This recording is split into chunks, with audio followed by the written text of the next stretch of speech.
Shalom, I'm going to get right into it. Giving all praise to Yahawashi, Shai, Qadash, Shalom to the hopefully elect out there. I'm going to entitle this video, it's going to be quick. We will have concubines in the kingdom, and that means all nations, women. Anyway, this is a video, a short. It says the two richest owners ever.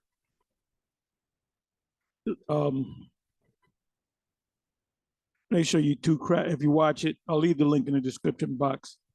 But anyway, they were considered the two. They were brothers. They were Edomites. They were part of the slave trade.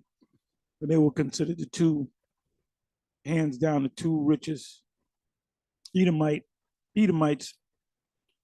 in the slave trade, because what they, got into was the fancy girl market.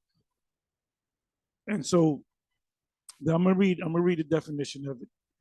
But you can see right here, and they showed you that in the movie Django, I say the Django, where the slave master, the young slave master played by Leonardo DiCaprio, he had a concubine with him.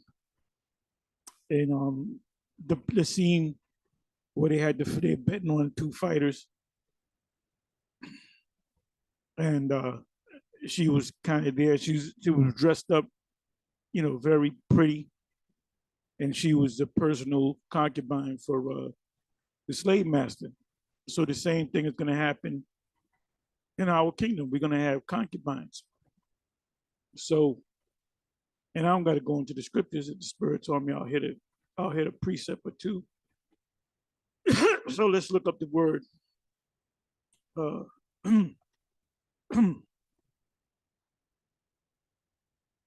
Let's look up the word. The fancy trade,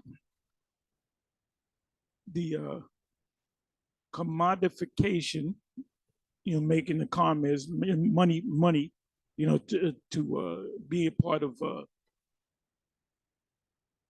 to make commodification.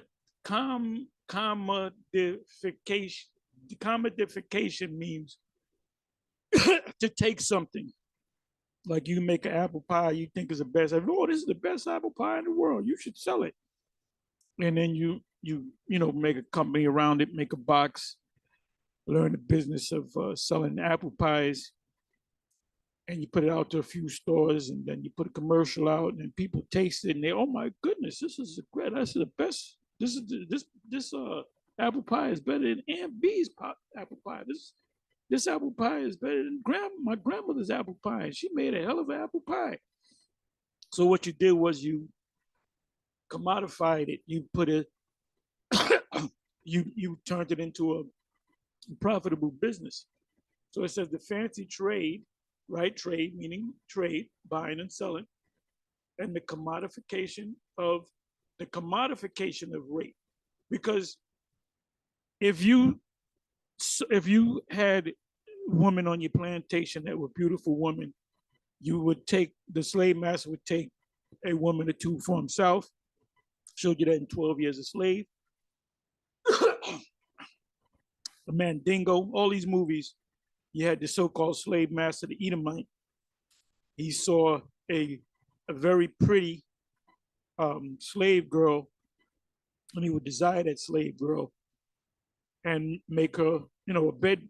Another word for what do you call it? Concubine is a bed wench. Look up the word bed wench. That's a woman, pretty woman slave that you would pop, Now in the movie 12 Years, was it? Yes, it's 12 Years a Slave. The slave master of that particular plantation, he was having sexual relations with the slave woman that picked the most cotton. She was picking more cotton than men. And he was having sex, and the wife knew about it, so she couldn't come against the man because you had order. See, not like now with your black woman, she's completely out of order. That's why nobody wants to, she's finding out. She's lonely. Nobody wants to deal with no black. I don't talk to black women, period. I'll say how you doing, talk, but I ain't trying to get with no, I'm sorry, because y'all done fucked up too much. You know you done fucked up.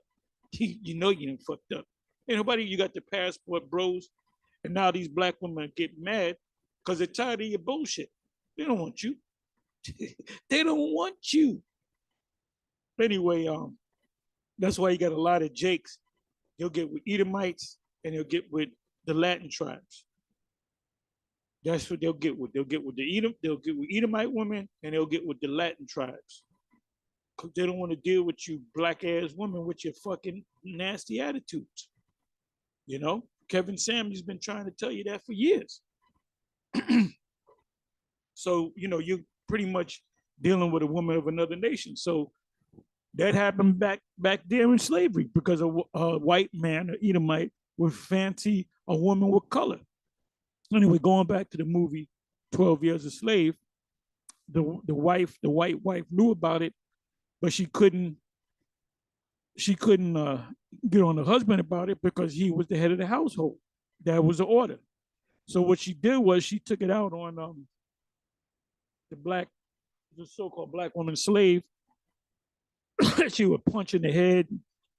When she would give the slaves cookies, she said, "You can't have a cookie." Smack her. And the slave woman couldn't do nothing about it because she would get killed. So the same thing happened with Abraham's wife, Sarah. Sarah couldn't bear children at that time. And so she had maidens. She had her own personal woman slaves. So she took one of her slaves and said, "I'm going to have you lay down with my husband so you can bear a child, so that could be my child." There was a movie come out back in early 1990, 92, around there, 92, 93, called A Handmaid's Tale. And they made a remake of it. I remember seeing the first one, and they showed how they captured these Edomite women and they separated them. They checked them to see if they can bear children, get pregnant. So they would discard the ones that would get, and they showed Jake in a bus too. They had they had one bus with white men in it, Edomite men, another bus with Edomite women, and then they would find out which ones were fertile, and the ones that were not fertile, they would like put them out there, and then they would take the prettiest ones, and they would read the scripture. In the movie, it was the main star in the movie was Robert Duvall, and he was one of the characters. And he would go into the scripture, and he would read the scripture about the concubine, that a master could have sex with his slave concubine, and the women back there were with it. The wives were with it because they couldn't have children.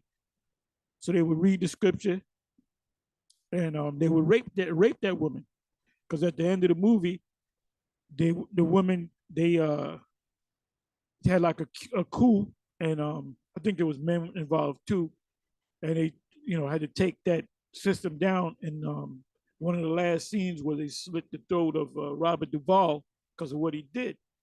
Well, Robert Duvall read out of the scriptures that it's all right for you to have concubines.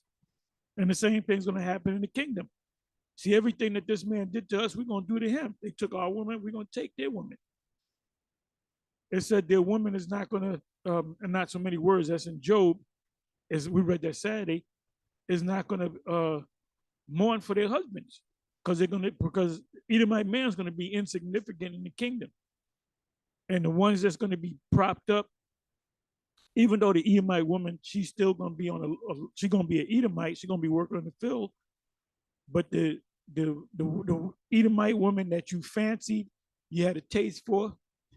Yeah, I got some taste for some fish and chips. Well, you got a taste for an Edomite woman today. So you get the man's daughter when she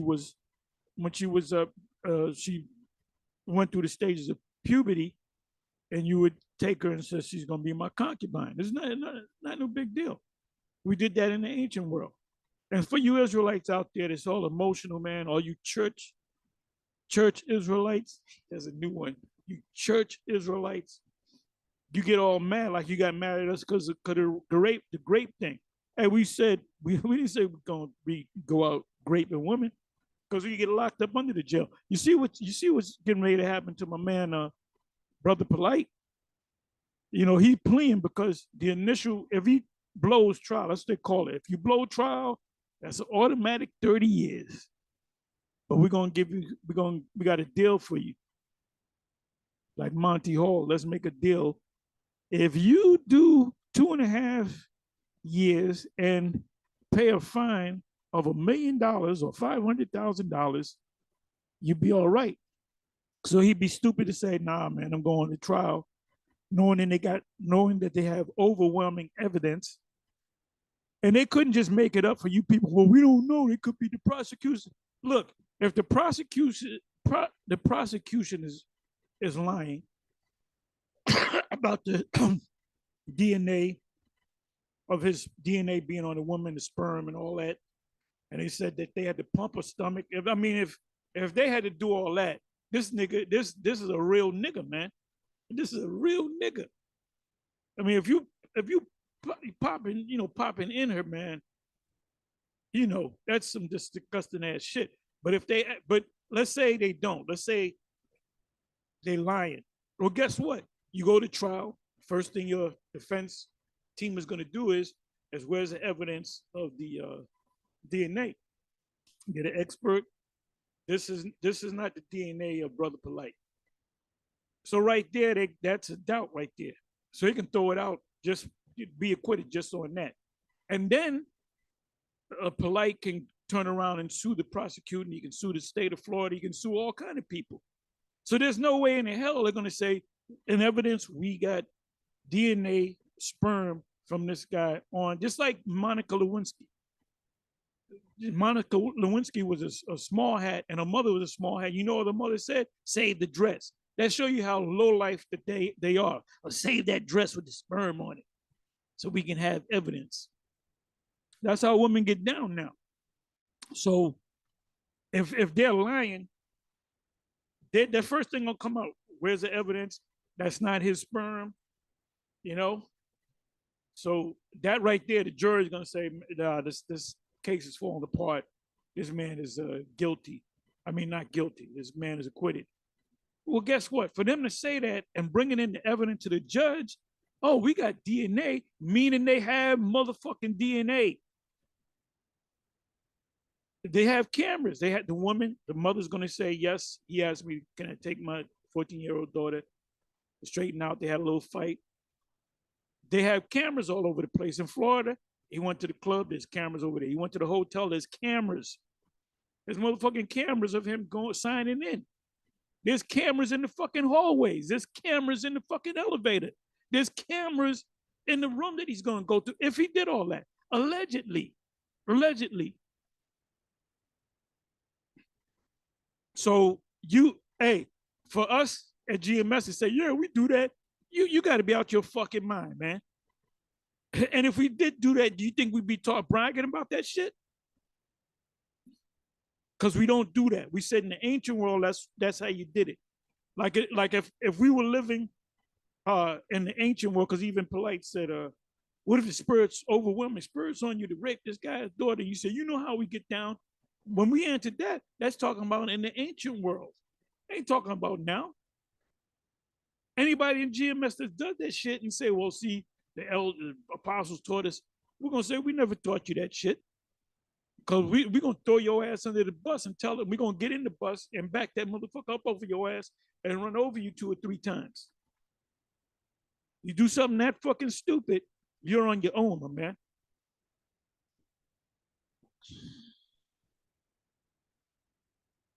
Anyway, I went into that little rant. But, you know, you got these guys, we ain't getting with no Edomite women, we ain't getting with no other nation women. We got our own women from the 12 tribes. Look, you're going to have a taste for a Hawaiian woman. He gonna have a taste for an Ammonite woman. We're gonna live in the kingdom, brother. As long as we do everything in the law. And the proof of did not Jacob have concubines of the other nations? Did not Abraham have Jacob had Rachel and Leah, which were not Israelites, but they came back as Israelites, so to speak, and Laban and them. But the two maidens that Rachel and Leah had, they were maidens. They were maidens. They were the servants of Leah and Rachel. So they had that's how royal we were. We had slaves. So she said, well, you know what? You gonna lay with my man Jacob, and you're gonna have children by him. And then who took the credit? Leah took the credit. Rachel took the credit. Any other Israelite man that dealt with a woman from another nation that was a maiden to the woman, the Hebrew woman, said, okay, you're gonna lay with my husband.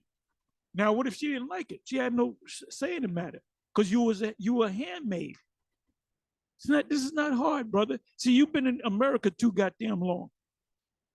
Apostle Rama made a video similar to that. You've been in America too goddamn long, or whatever it was. Yeah, because you're going by what the American standards that you grew up in, and you're going by books that you read about ancient Kemet. Like you actually went into a time machine. You lived in ancient Kemet for 20 years. Nigga, all you got about ancient Kemet is what the white so-called Jew wrote books on. That's what you niggas do. You read books that small hats write. And then you act like you motherfucking hopped in the damn time machine and you live with them for 20 years. Yeah, I live with them for 20 years in my time machine. So that's why this black conscious community bullshit is dying, man. It's dying. So I didn't want to make this long, and we know all the scriptures. All you got to do, matter of fact, I'll go into a couple of precepts, but let me read this. The fancy trade and the commodification of what? Grape I'm not going to read the rest of it. So this is University of Southern Carolina. So I might click on this and read some of it. It says, during the domestic slave trade, which was Jake going into slavery, fulfillment of Deuteronomy 28:68, Deuteronomy 28:30, Deuteronomy 28:47, 48, a new category of enslaved women emerged, known as fancy girls. Fancy girls. Biblically, they were known as maidens or concubines. Young and usually light-skinned, these black women or these black beautiful women were purchased explicitly for the sole purpose for sexual exploitation. And so what did that mean? Did the woman have a say in the matter? No, she didn't have no say in the matter. She had no say in the matter. But if she didn't want to get beat or killed or whipped or, starved, she complied to the master and fell in love with the master, which is, what is that? The Stockholm syndrome. You have feelings for your oppressor. And then you felt that you were better than other slaves at rates 4 to 5 times the price of women field laborers. And the women that work in the field were usually ugly black women, fat, ugly black women, or skinny, ugly black women. The ones that were extremely beautiful, because they were Israelites, remember, we were Africans. They said, look, that's going to be my concubine. And where did they get that from? Where does this man where does he get the justification from? Well, it's in the Bible. It's in the Bible. So let me click on this.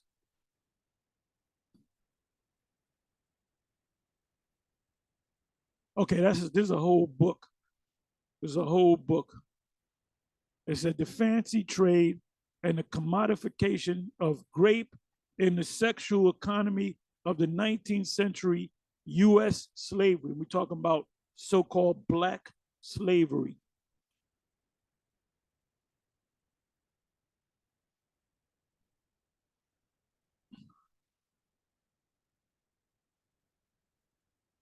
So it's an actual book.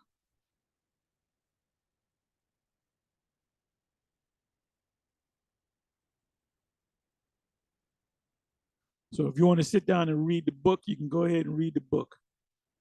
Let's go to the table of contents.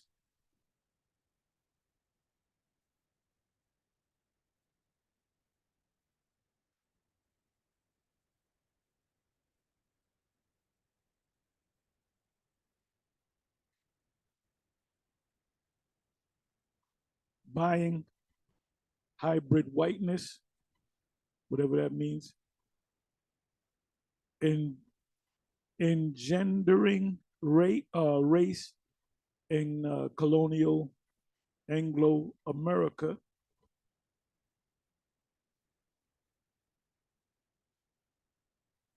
Miscegenation and culture, the origins of New Orleans,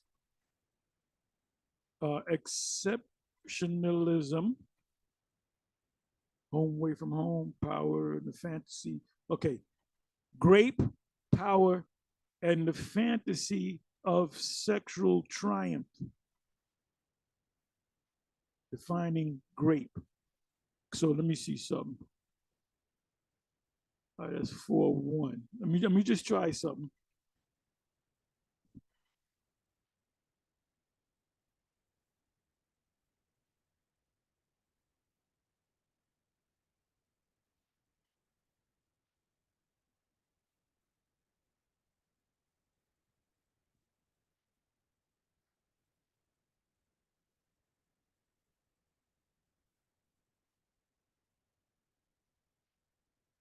So that's what they did. Like I said, if you want to read the book, you go ahead and read the book.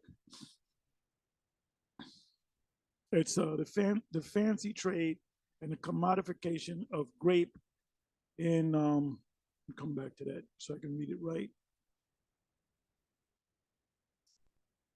The fancy trade and it was written in 2015, the fancy trade and the commodification in other words, to turn into a business of the grape and the sexual economy of 19th century U.S. slavery, meaning the 1800s. So they're going to pay by us taking their daughters and doing the same thing to them. And you're going to have certain Edomite slaves that you're going to be selling to other Israelites. So we're going to have fun in the kingdom. The men and the women, they're going to have a different kind of fun. And our women are going to have servants too, handmaids. So now and like I said, if you can watch the movie, the original, The Handmaid's Tale. Matter of fact, let me do this. Okay, I don't need him right now. The Handmaid's Tale movie. The Handmaid's Tale movie.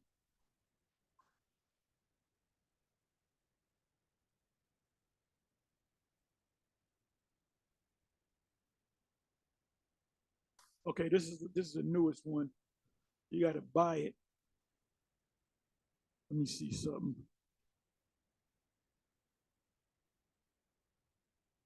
I guess it's considered a classic movie, so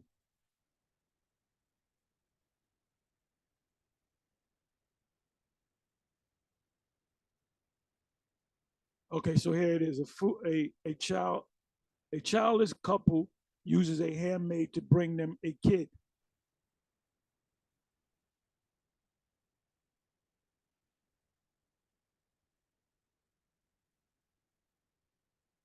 It says a world with low birth rates, men in power use captured women to carry their babies.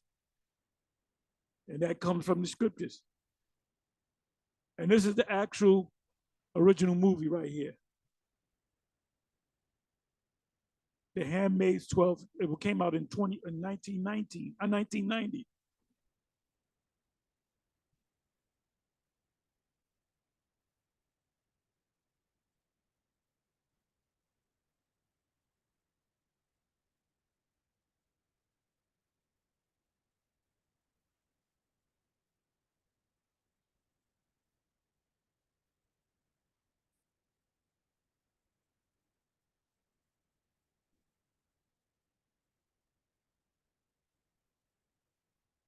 Now check this out. Right, I remember this. They had other women indoctrinate them. The Handmaid's Tale, indoctrination of handmaids scenes. Yeah, because you had women that would, if they didn't listen, they would beat you. This is what we did in the ancient world.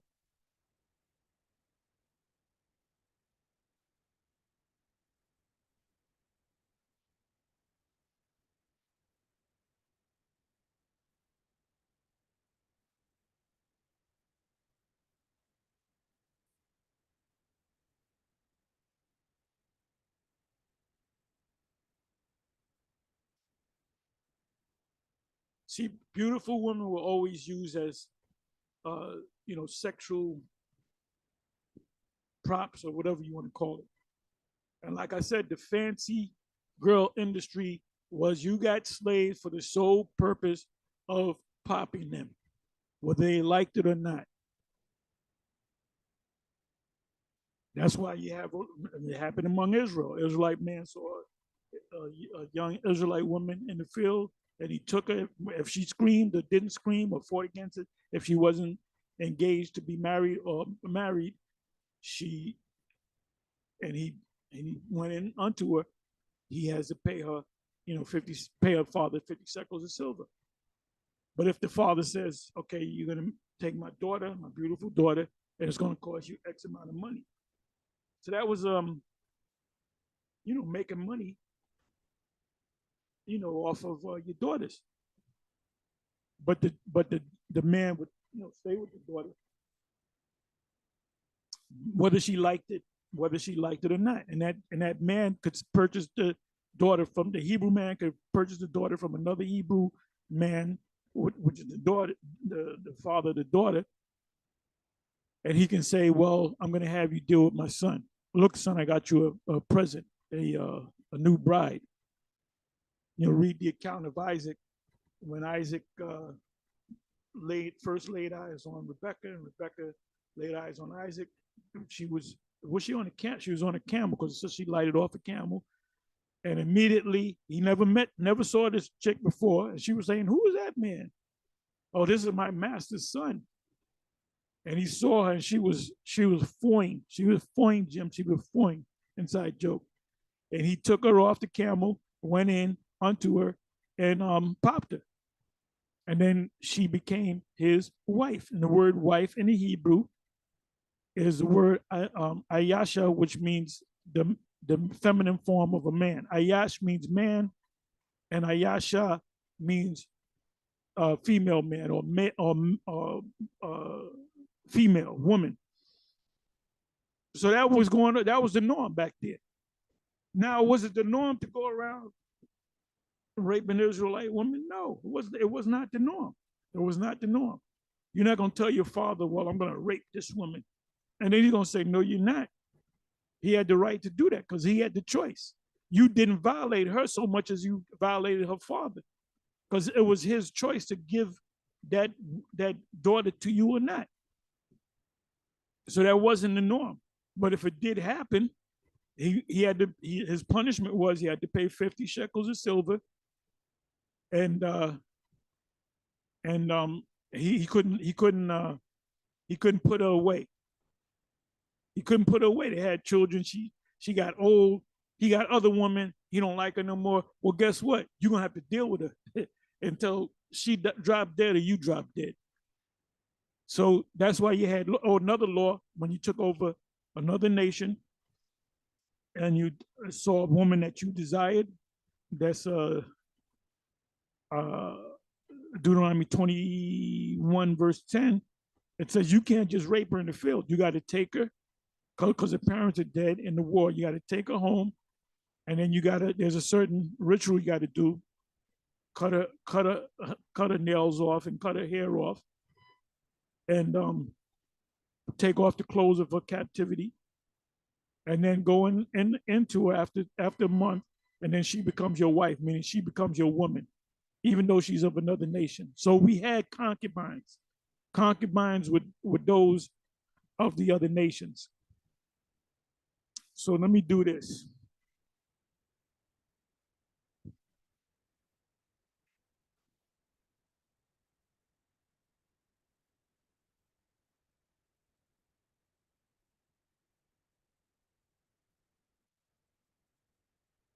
Okay.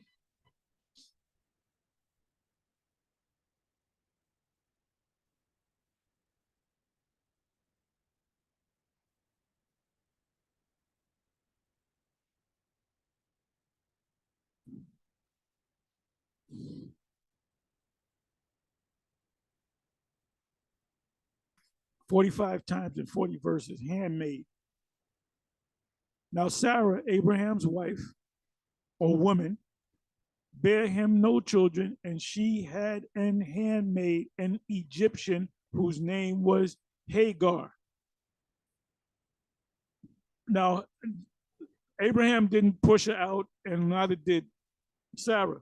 She escaped with her son, and the Lord told her through the angel, go back to Abraham and Sarah and just deal with it. And that's what the Lord told her, look, deal with it. Go back and just deal with it. That's in, that's in this chapter. That's in this chapter. So you can read it if you like. Sarah didn't push out the house because that's a runaway slave.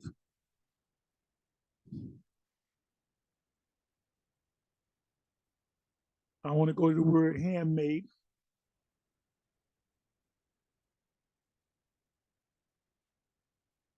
So now we got to go to the bootleg Hebrew, as IUIC says. They say that Hebrew that we go to is bootleg Hebrew. But guess what? Bishop Nathaniel has gone back to being General Nathaniah. Nathaniah is a bootleg Hebrew. So you got a bootleg general. And guys are such fucking hypocrites. It's unbelievable. They don't deal with the Hebrew, but then you ask them about the Hebrew, then they'll start speaking the ancient Hebrew. Then sometimes they'll say the Most High's name and the Son's name, but then they'll go back to saying, come on, man. Keep window shopping, y'all. Okay, so the word here is shop.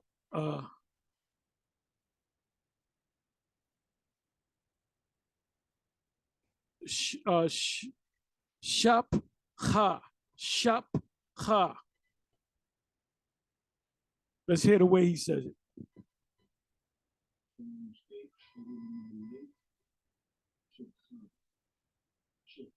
He says shifka. Shifka actually is shapka. This is a pa. Shapka. It was close. It says handmaid, maid, maid servant, bond woman, slave woman, maiden, woman servant, handmaid, maidens, bond maid servant, wench.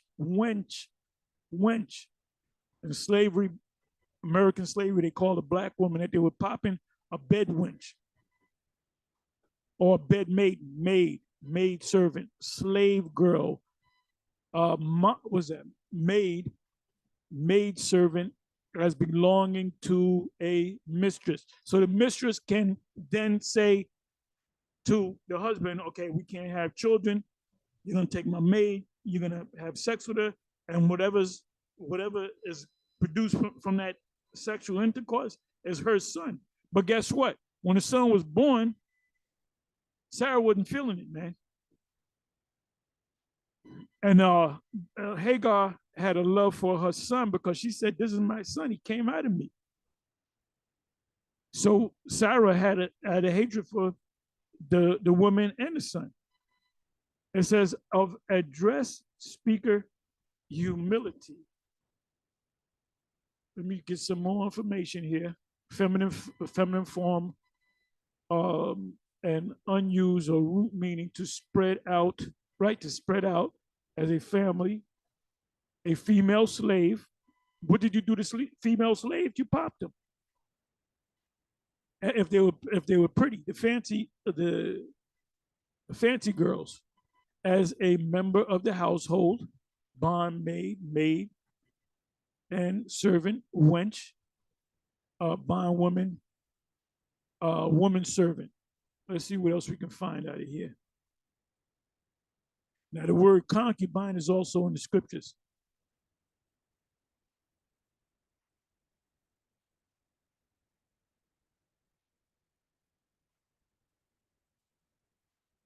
Let's look up the word wench.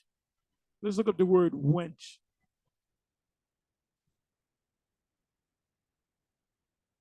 Second Samuel 17:17.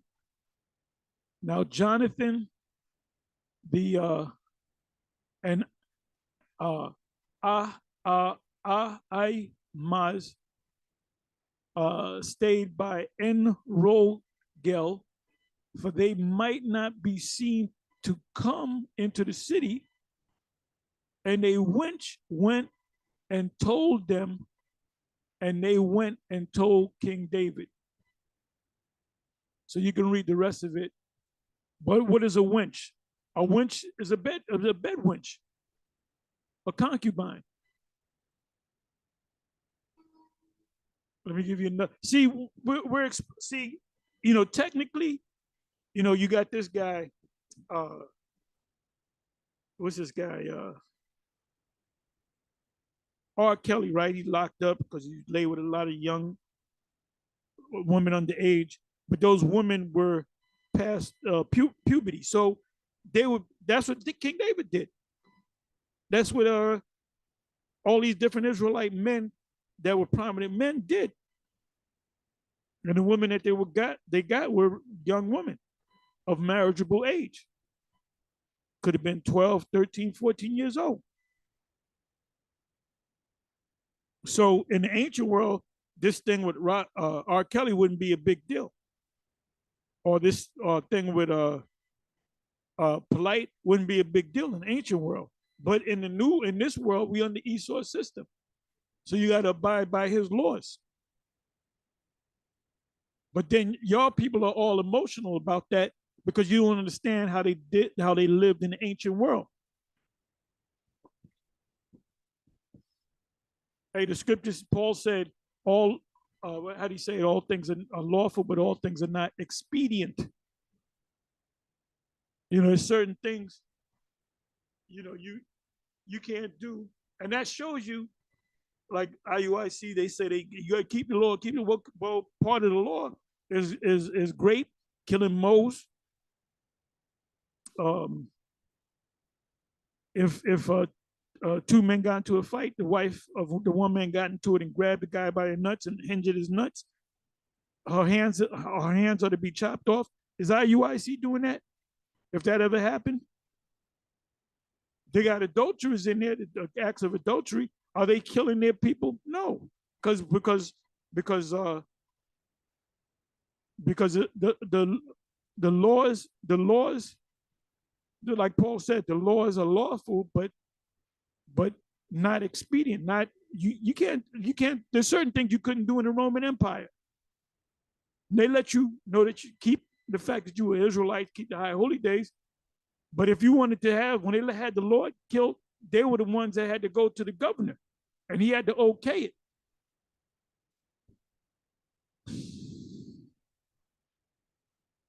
So let me look up the word concubine. If I'm not mistaken, that's got to be 2 Kings. Let's go to 1 Kings. 1 Kings 11. And I'm not doing it for you experienced men in GMS, because you already know this. I'm singing to the choir. I'm doing this for you knuckleheads out there, you church Israelites. Okay, let me okay, I'm at the right place. But King David loved many strange women, together with the daughter of Pharaoh, women of Moabites, blah, blah, blah, blah, blah. I want to get right to the point. Okay, third verse. And he had 700 wives. And some of them wives were of other nations. It tells you that he had married these women, these prominent women of other nations. He had married them, but some of them he was just popping. And it was an Israelite woman, he had to marry the woman. But other nations, they were just bed wenches. So it says, and he had 700 wives, princesses, and 300 concubines. Give me a second.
Okay, I'm back. Please forgive me. Then he had 700 wives, princesses, and 300 concubines, and his wives turned away his heart. That's why in the law, it speaks about don't magnify. Matter of fact, I got to go to that. I'll go to that in a minute. Matter of fact, somebody put it in. It's in Deuteronomy. I believe it's 17, if I'm not mistaken. So let's deal with the word. Let's pull some words out in the bootleg Hebrew.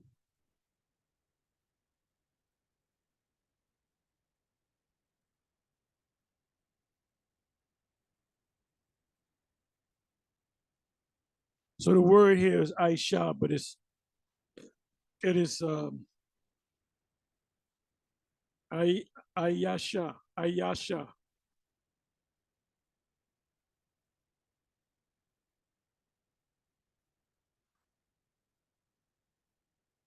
See, I'm gonna prove to you that Ayash. Ayash means man. So the feminine would be Ayasha. So the blue letter went off again. And come back over here. Let's go back to wives or wife. They say Ayash, Aisha. It's supposed to be Ayasha. Because you don't take away the ya, you add in the ha, the suffix ya or ha. Ha makes it feminine. And it's showing you right here. H376. So they went off on that. They're telling you right here, this is the masculine way of saying man.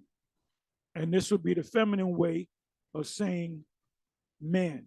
But you would have to have the ya there. I'm showing you right now. I'm not saying it. I'm showing you.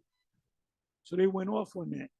Same thing when they say the children of Israel, the word, and then when you go to the bootleg Hebrew, it says bun yasha'ala. Well, it should be bunyam yasha'ala. Sons, plural. Yum makes it plural.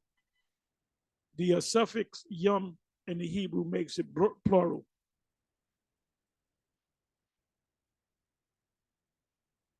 So wait a minute, where we at? I'm sorry. We don't need to read no more.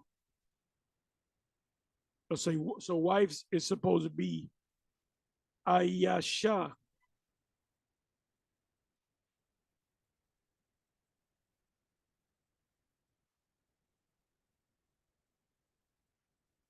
Princesses is, or princess is Shara, which is the feminine way of saying prince.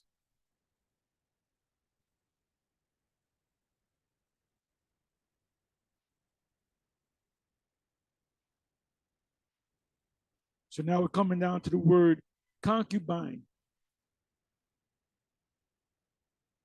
Concubines.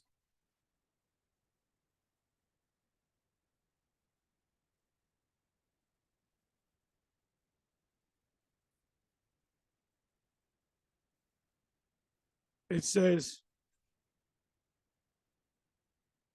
Payal Gash.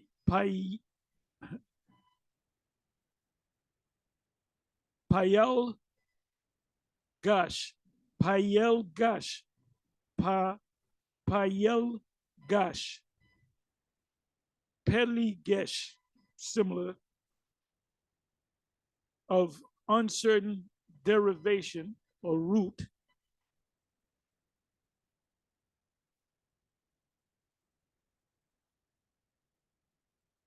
Which means what? Paramour, concubine. Paramour, concubine. Paramour.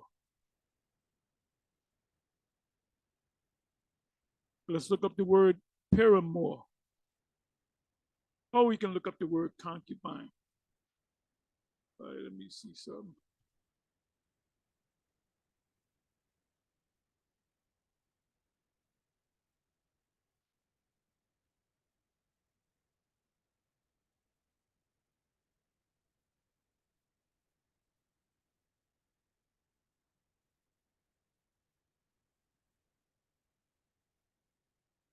Paramour definition.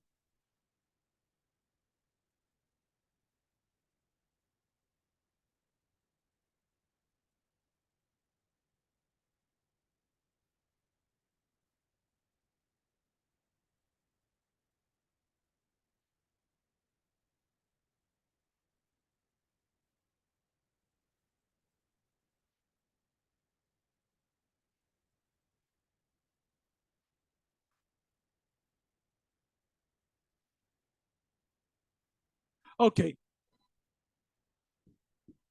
Paramour. A lover, especially the illicit partner of a married person, which is bullshit. A paramour is a concubine.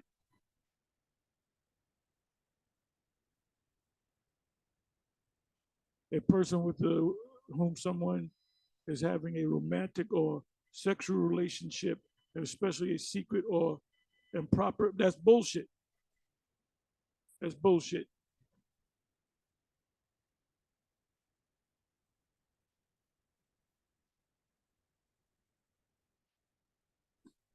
Paramour means a current or ex-boyfriend or girlfriend who has been or may be or is in a caretaking role. That's fucking bullshit.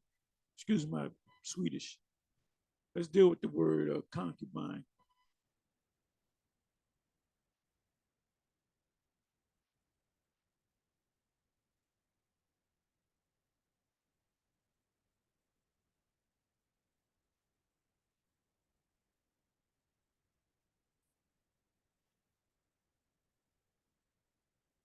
Concubine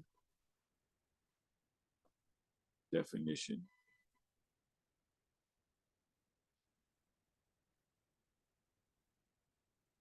Concubinage is an interpersonal and sexual relationship between a man and a woman in which the couple does not want or cannot enter into a full marriage.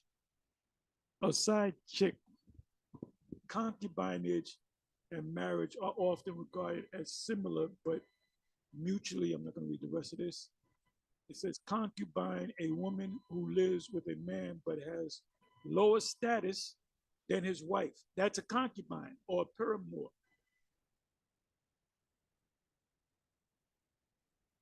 Than his wife or wives.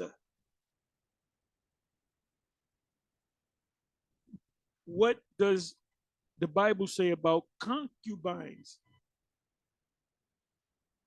So we're going to have concubines in the kingdom.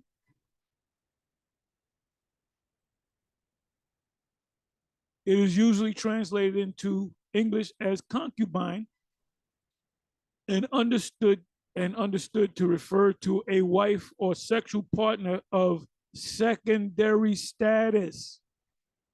So you had your Hebrew woman, your Hebrew wives, and you're going to have women on the side from the other nations. Those are going to be your concubines. Or what did Reuben do to Jacob? He lay with his concubine, Jacob's concubine. And that he lost that status of the firstborn. Although certain men in the Hebrew Bible have both wives and concubines. What does it say? A concubine is a woman of a secondary, a lower status. You ain't gonna take an Israelite woman and say she's a concubine. No. You're gonna take a woman of the other nation that you deal with and say she's a concubine. So that's why it says King Solomon has 700 wives and 300 concubines. Women that he just popped. No wives or additional concubines are referred to in Judges 19.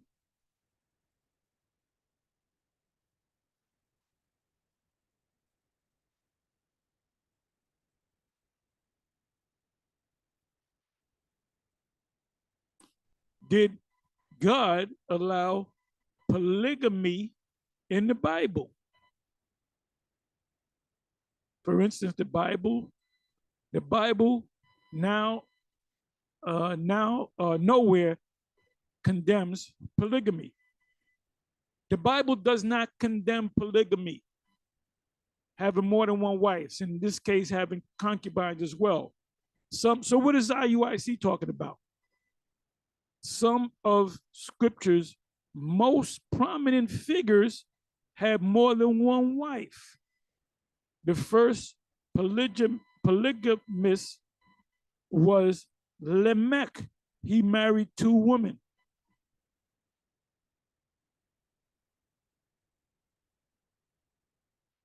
Can a man have a wife and a concubine? The term concubine did not necessarily refer to women after the first wife. A man could have many wives and concubines. Legally, any children born to a concubine were considered to be the children of the wife she was under. Ooh, go back to Genesis chapter 16. Sarah said, go lay with my husband to produce my child. Anyway, with that, I'm going to say shalom.